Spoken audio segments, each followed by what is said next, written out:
So today I'm working on a 2004 Mazda 3. It's a 2.3 liter. It's got 170,000 miles on it, and the fuel pump will run for a little while and then quit. Usually when it's a problem like this, it's the resistor connector, but this one's not configured the same way. This one's a federal emissions, it's not California emissions, and the 2.3 liter is a little bit different. So all that we have under the fuse box is just a fuse here, and the fuel pump, you can't get, it's so stupid. Why do you do an access panel and not make it so you can pull a fuel pump out through it? I don't know. But it's on the passenger side, the right hand side. And when we got pinned in there and I've got the tone generator, I don't have access to all the lovely wiring diagrams I used to have access to at the dealership. And this one's a little bit of a mess. I mean, you've got the stereo wires just floating around doing nothing back here.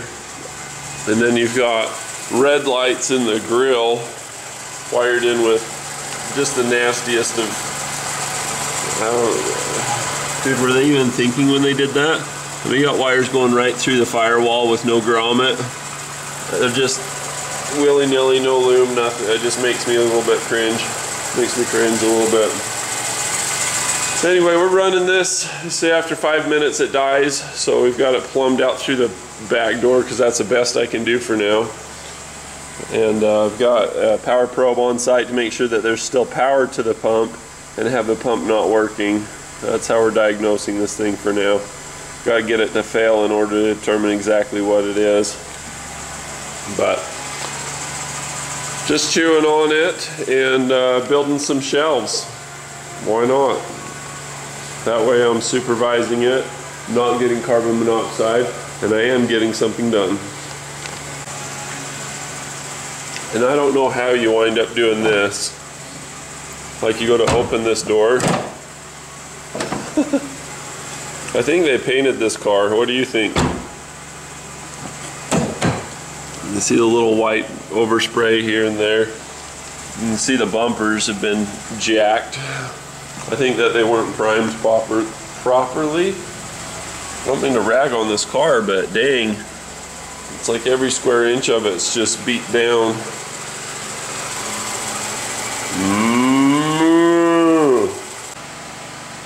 So let's do shelves for a minute. I guess it's been almost half hour this stupid thing's not dying.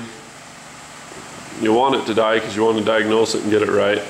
Anyway, so I've had this car running now for 53 minutes and it just won't die.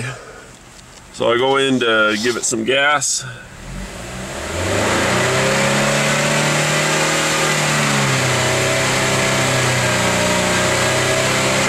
Steady at 4, it's starting to buck and jerk. Floor it at this point, it's floored. This goes down to nothing. We check back here at the pin. We got nothing. We turn it on. The pump runs. So I have a feeling it's not necessarily the pump, because the pump will run. If we were to just start it up again, I bet it'd start. I'll hold down the clutch. Pump's running. It's not a seized or a bad pump, basically. I just need to find where the stupid resistor is for this thing. So I don't have the diagrams, I don't remember. So yeah, we're up and running immediately. Okay, so let's do the same test. Get this on a ledge so that it's easy to get to. At this point we're going to go silent. But you can see that red light. What red light? That one in the corner. Okay. Give it gas. And incidentally it says 13.6 volts. Sometimes it says like 14 volts. It's fallen on its face. I come to the rescue, hold the thing down. As I'm holding it down, it's still not getting it. Even with direct power, full voltage. Okay. Yeah, that's a pump. The pump can't take the volume and crashes. It falls on its face. Because if I'm running straight power to it with this, and it still can't keep going, I'm calling it a pump. This is a non-California emissions one, so that's going to be a pain to find one. So are all the metal California emissions ones. This has got the plastic tank, or plastic sending unit in it.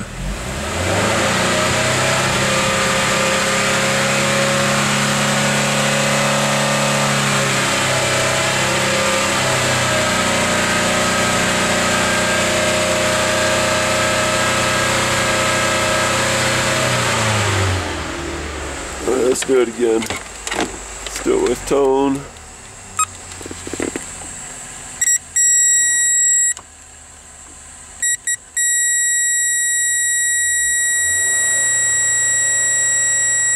Run it out of gas here. It's got voltage. I'm pushing the button and it's just hanging in there. It's not me, baby. Even if I hold down the button, same result with just running out of gas.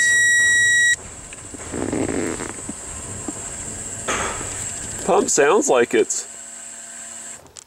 Pump sounds fine. It sounds like it's putting out. Man, weird. Huh. Weird. I have to do some thinking. I'm going to hook the computer up to it and see what's going on. I wonder if the pulse width is going to crap or what's going on. But it's like it's shutting itself down, like it's running out of gas. But the pump runs until the crankshaft stops, and then only then does the power go out. And if you run the power to the pump, you can hear the pump running. It's almost like it's cutting out the pulse width or doing something weird. So here's the live data. We're watching the engine RPM. We're watching if the fuel pump's commanded to be on or not. You can see we're over a half tank of fuel. You see the accelerator, pedal position, mass airflow.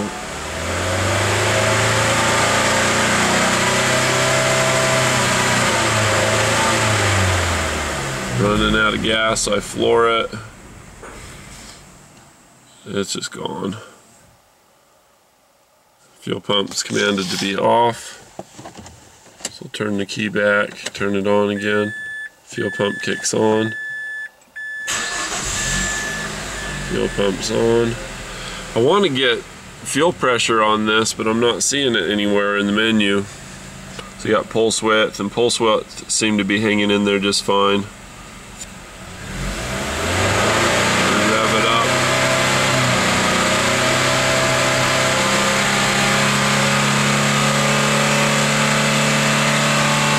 I'm holding it pretty steady.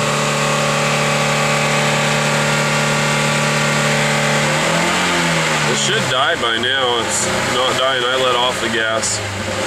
There we go. Just hanging in there. Pulse width's going way high and then crashes when the crank signal stops. So it's getting injector pulse. It's something to do with fuel pressure. I'd love to verify that with a reading here, but I'm not getting it. I got the dinosaur out. Look out.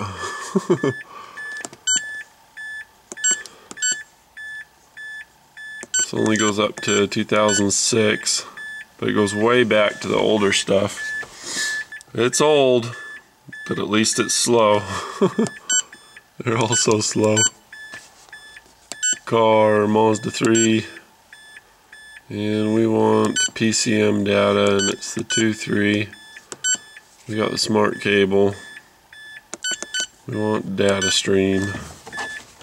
It's not going to communicate because the key's off. Make sure the key's on. This thing ran for almost an hour. Would have run for an hour.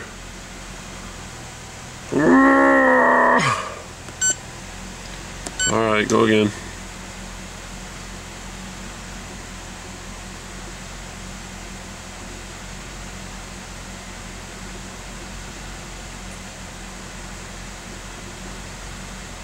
I'm gonna have to cut this. It's way too long.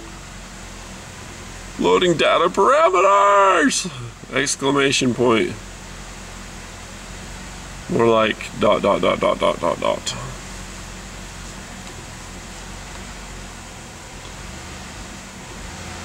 Don't die!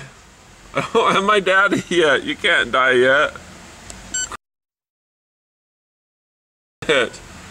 How do you read it in time before it dies?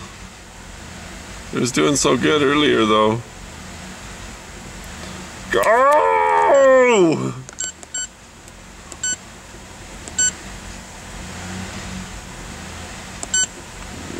Gosh.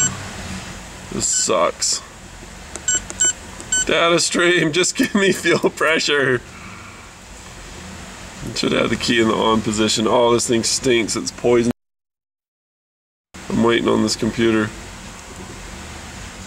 Ah, I'm gonna miss these brain cells. Go.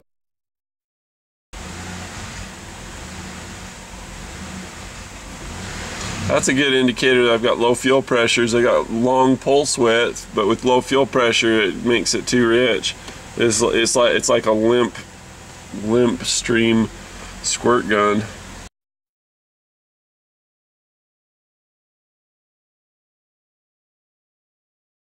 When seconds count. Help is only minutes or hours away.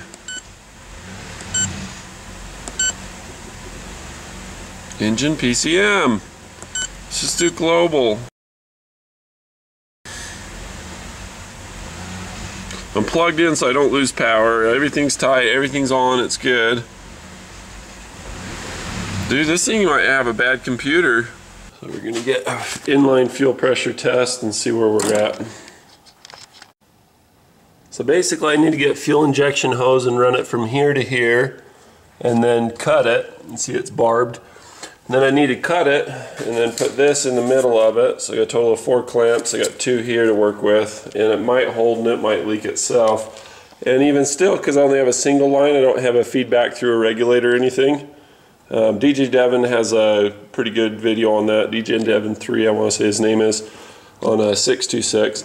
But the point is, even if I do all that, I don't know which end it's leaking out of. If I had a leaking injector, it'd be worth, you know, pursuing this test to make sure I don't have a leaky injector. I don't think that's the case anyway.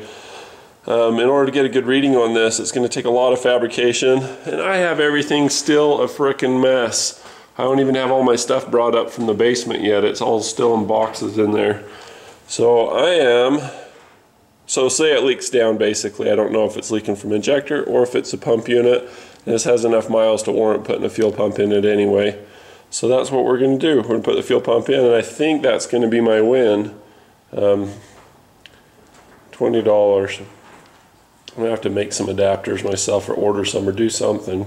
So this is kind of weak sauce. I was hoping this would have like a test port already in it that this would interface with. I was hoping that's what that did. Oh well, whatever. Uh-oh, we're going for it. We're doing the fuel pump.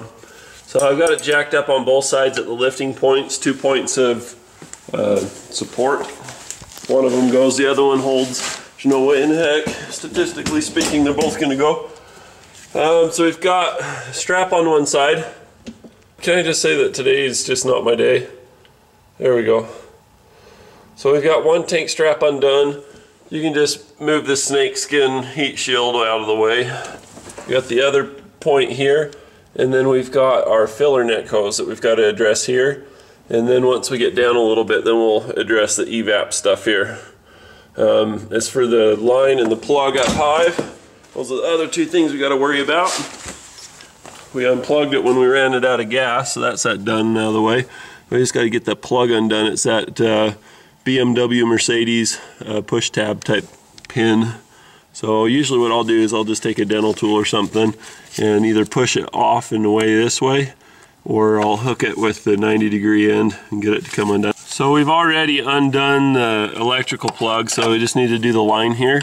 There's just a little push button on the top here. Just push that with your dental tool and then push it back. It'll spill a little bit, but nothing like it would if we hadn't depressurized it. Just gotta make sure you get that far enough. Probably have to go push it off again once the tank's down a little bit. But what can happen is it'll lock on and just get pulled down with the tank. It won't slip off because it's got that hard plastic 90-degree thing that wants to be in its home. I almost forgot, on the front side of the tank you've got these 2 lines, and you pull those down and then you can drop the back side of the tank without any fear. and then you can get to the backside stuff. Got a drain pan underneath to catch any fuel because there's going to be some stuck in the lines. What's interesting is this is a Ford gas tank. It says Fomoco on the bottom of it.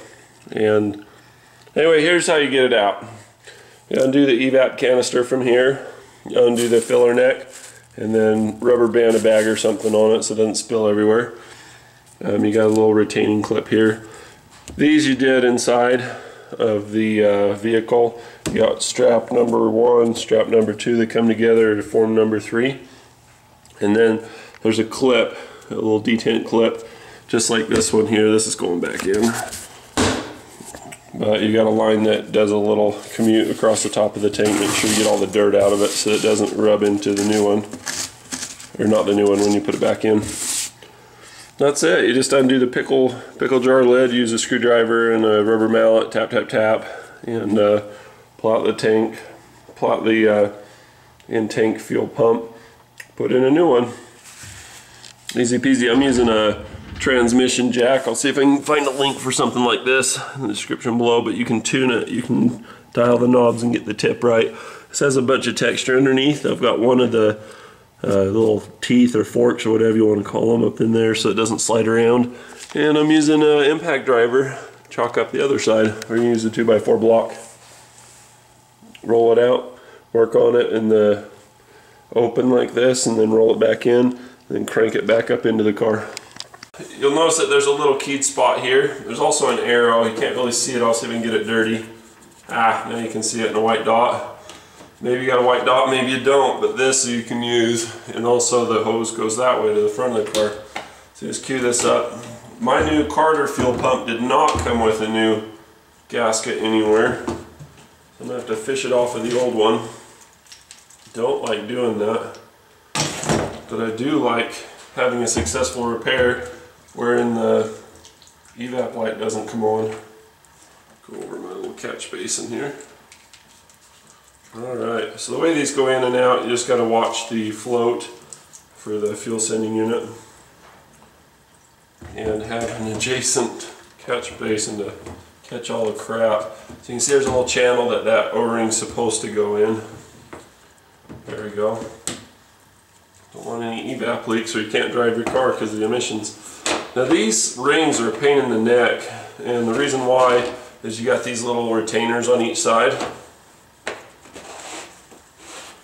And you'll hear them ratchet here in a minute. Getting it off, it just sucks because it's so full of dirt and debris and yuck that extra little resistance that those give you makes it tough, to say the least. But here's the solution. Big pliers from Harbor Freight or Princess Auto or whatever. You just basically get your big pliers, set them as big as they go, line up a channel opposite each other like this. All I like to do is get this one just nice and settled into a little spot and let that one hang wherever it can. Then you take your pry bar. I'm going clockwise. I start on the counterclockwise side. See how that works? The problem is you get so much resistance and surface area and then that extra little clicking and the dust that these things just work tough. When I worked at the Mazda dealer, it's easy. You just go to the tool closet and just grab the big wrench tool. There you go, that's on. Grab the big wrench tool and that's it. That's all there is to it. You got your little spreader clip and you just piece of cake. You can flex these and kind of get them to remember to be down and try to use it, but just the size, look at the size of that melon. It's enormous. So am I still lined up? Yep, pretty good. If you don't line up, then that little tab will sit up and you get an evap light, and these aren't the easiest ones to pull. I've pulled much easier.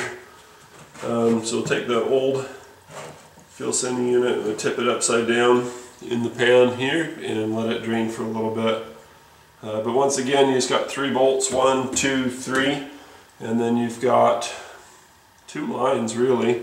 I mean, you've got 3 if you count this one that you got to pop up, but you got your filler neck, 1, you got this one, there's 3, yeah, your evap can, and your pressure line. So 1, 2, 3, 1, 2, 3, and you're out. Seems easy, but this is a little tough to get to. It's got those little clips you got to push in and wiggle up, and they just get so stuck on there. If you can get your hands on a product, it's called slip coat. slip coat 540, something like that. That is the best thing in the world to put on these O-rings. They'll save somebody a whole lot of headache from having an evap leak. If you can't get your hands on you can use gasoline, you can use your spit. That slip coat's awfully nice. All that gasoline down the drain. Bye-bye. Here's something fun for the folks following along at home. You've got a Carter sticker, and then you turn it around here, and what does it say? Oh! Fomoco. I'll make it dirty, then you can see. Vistion, Fomoco. There you go. Now you can see it. When you look at the one that came out of the car, the new one, what does it say? It says Vistion, Fomoco. It's basically the same thing as at the dealer. I got it from an aftermarket retailer. I've got the new fuel pump in. Fire it up. Looks like we got a check engine light on. Check that out real quick. So I read the codes and it says 421. I check it one of two, check the other one, it's confirmed. So I got it confirmed and a pending 421. That doesn't help. Boy, that's tight. Got a brand new one. Keep giving those away. Then I don't have one and I miss it and I buy another. Alright, check engine light's off. Apparently I did hook everything back up. Boy, it's idling high, isn't it? Doesn't know what to do with itself. So I'm going to let it do a little idle, learn, come on back down for a minute. It's got more fuel pressure and volume than it knows what to do with now. So previously with the old fuel pump, all I'd have to do to get it to stall is run it at 3,000–4,000 RPMs and it would just fall on its face and die. Right about now. How about now? Alright. How about now? Ah, fool! It's not dying, it's good to go.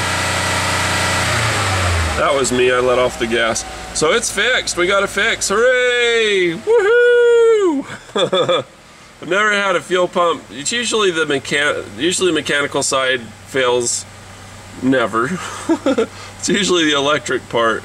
You know, a relay, a fuse, a resistor, a wiring, or something electrical fails on the fuel pump. It's never some mechanical feedback problem like this where the pump comes on, makes noise, car starts, everything. You know, this is just a weird one. Let that be a lesson to you and me. Thanks for watching my video. This was a hard one for me. What's funny is 04, that was my bread and butter. That's the models or the whatever that were coming back in for service when I was at the Mazda dealer. It's been like 10 years now. Holy crap. I should have tore this right up and been good to go, but man, I was just so nervous about spending so much money on a stupid fuel pump if it didn't need it, and I could hear it was coming on. So I wanted to be absolutely sure. So I eliminated everything else. It turns out it was a fuel pump. You know, it looks like a little part swapping would have done me good on this one, but I don't know. I hate risking other people's money like that. I want to make sure that I'm just, you know, dead on, that I know that that's what it is. And fortunately for me and them, that's what it was. I did skip the fuel pressure test. I didn't do that officially because I couldn't get it on the scanner. And the kit that I bought, it was no good, but yeah, just worn out vanes or something, not producing the volume, or just the seals in it weren't good enough. So hooray! 2004 Mazda 3 2.3 liter federal emissions. Case closed. It's back. So it made it 11 miles before it started stalling again and smelling like burned marshmallows. That's when I said turn it off. So basically that little blue clip on the PCV line is broken. You can see it's on the left side, but on the right side it's just an open cavity like in your teeth. Ha! So I wired that down to solve a vacuum leak, and then I started looking for anything that could cause a burning smell. So of course I go to the exhaust and I go to the front wheels first. You can see we got baling wire here to keep this out of harm's way, or the tire basically. This one's broken, so maybe it's rubbing on there. And then I notice on this belt, you can see how that right side right there, it's all chafed. And this was bent, you can see it's rusted, it's nothing that I did. See, it's rusted right there where it hit a speed bump or something. Basically, somebody thought this was a race car. It's high miles, it's abused. It's got the little LED lights and then just wiring just kind of flopping around everywhere.